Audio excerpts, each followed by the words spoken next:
Good morning, friends. With due respect to the departmental initiative on the creation and development of e-content, in this particular session, we will discuss on a topic, economic policies and conditions. For the program BCom, subject Business Environment, 5th semester, Vijayanagara Sri Krishnadevara University, Ballari.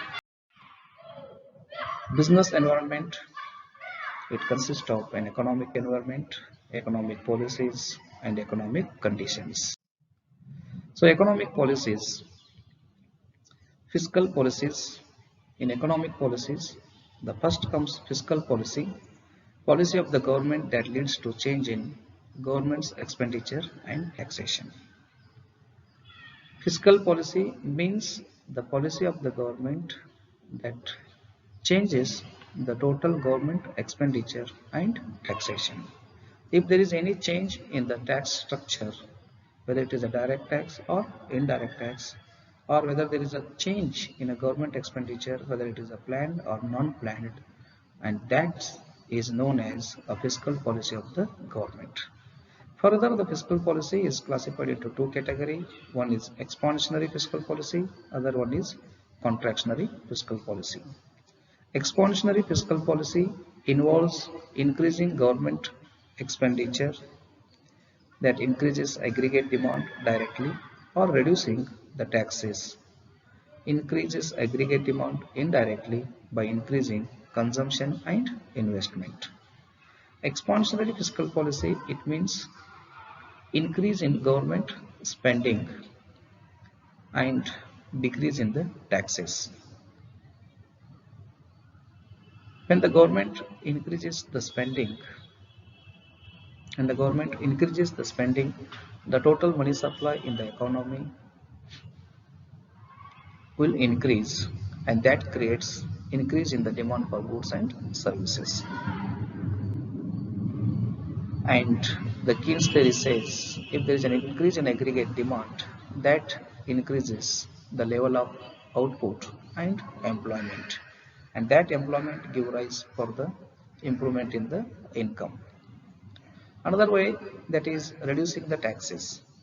If the government, this is the direct approach, increasing government expenditure, government should undertake so many programs and incur the extra spending so that the money will be flown to the economy.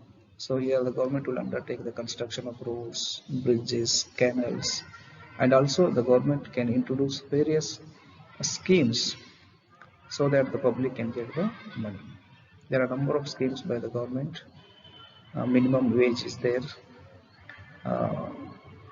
Kanishta Kuli, minimum work will be provided to the employees, subsidies will be there, so that the people will have the money, and that is directly used for the purchases, or that creates the demand for goods and services.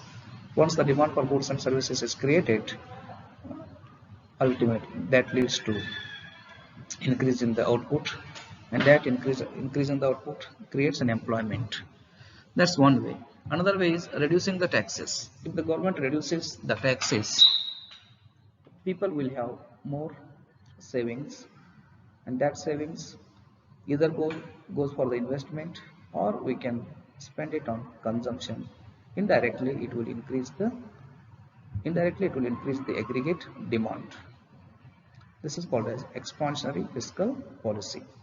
Expansionary fiscal policy means increase in government spending or a reduction in taxes. Fiscal policy is totally related with the government expenditure and taxation. Government expenditure and taxation. If a government spends more and imposes less tax, it's called as expansionary fiscal policy. The opposite is contractionary fiscal policy. If there is inflation, then the government decreases its spending so that the aggregate demand declines and the inflation rate will be decreased. Or government will increase the taxes, the people will have lesser amount for consumption and also for investment. The government uses this fiscal policy depends on the situations. to keep the economy balanced, it will use from time to time the expansionary and contractionary policies.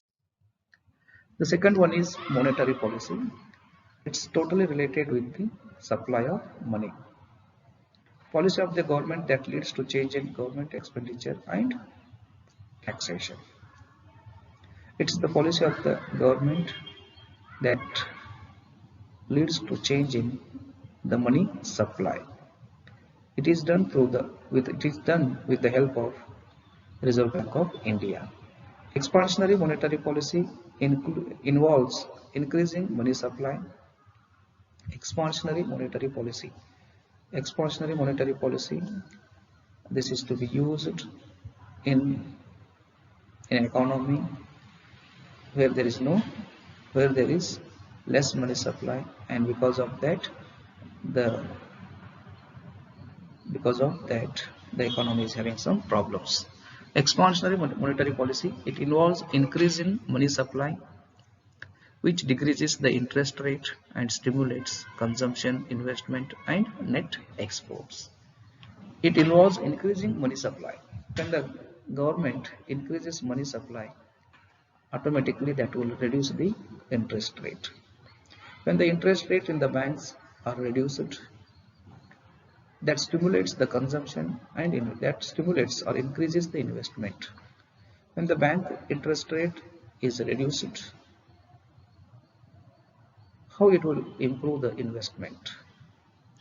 In macroeconomics, when the bank interest rate is reduced, the people will take the money from the bank and they will start the business because they get the lesser rate of interest. So they think that the normal rate of return in a business is greater than the interest rate. Then they shift the money from the bank to the productive sectors or in investment in shares or in the corporate sector, so that once the investment has shifted to the corporate sector or productive sector, automatically that will improve the overall output and employment and also national income. Opposite is contractionary monetary policy. When there is inflation, so much money supply is there in the economy, the prices are continuously increasing and the employment level has not increased to that extent, then the government think of reducing the money supply in the economy. It will decrease the money supply and that increases the interest rate. When the money supply is decreased, the interest rate will be increased. When the interest rate is increased, that reduces the consumption and investment. People will shift that money to the banks. The money will come to the bank and the economy is to be balanced. So this is a weapon in the hands of government. With the help of Reserve Bank of India, it will increase or decrease the money supply. And the increase or decrease in the money supply is done through banks, by the RBI, through its commercial banks, there are a number of ways in the monetary policies. Bank rate is there, cash reserve ratio is there, and others. Supply side policies, these are designed to increase the natural level of output. Supply side policies, these are designed to increase the natural level of output through one of the following: by making markets more better, keep the market more better condition, transparent, so there will not be any malpractices in the market. Market should be made proper so that the demand and supply forces freely interact and the price is to be determined. The market influencers are to be avoided. Second one is by increasing the level of investment. Third one, by increasing the level of technological process, by making labor market more flexible, giving firms incentives to invest or engage in research and development. These are the supply side policies. Economic conditions. It refers to the present state of affairs in the overall economy of the country. The conditions develop over a time through various business and economic cycles.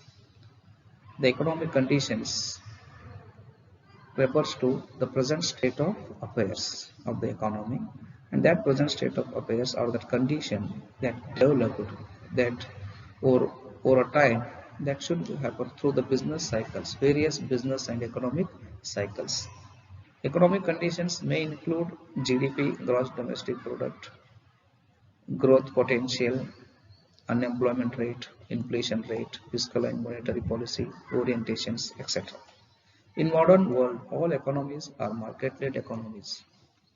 After 1991, no economy is closed economy. All the economies are exposed to the global competition. Now, in these open economies, or we can call it as a market-led economies, the economies are run not by the government but by the market. The economies are run by the market, and sometimes the government will regulate that economy, which is led by the market through its monetary and fiscal measures. In market, the law of demand and supply that will determine the price. Economic conditions are evaluated by many stakeholders from the systematic release of the data either weekly, monthly, or quarterly.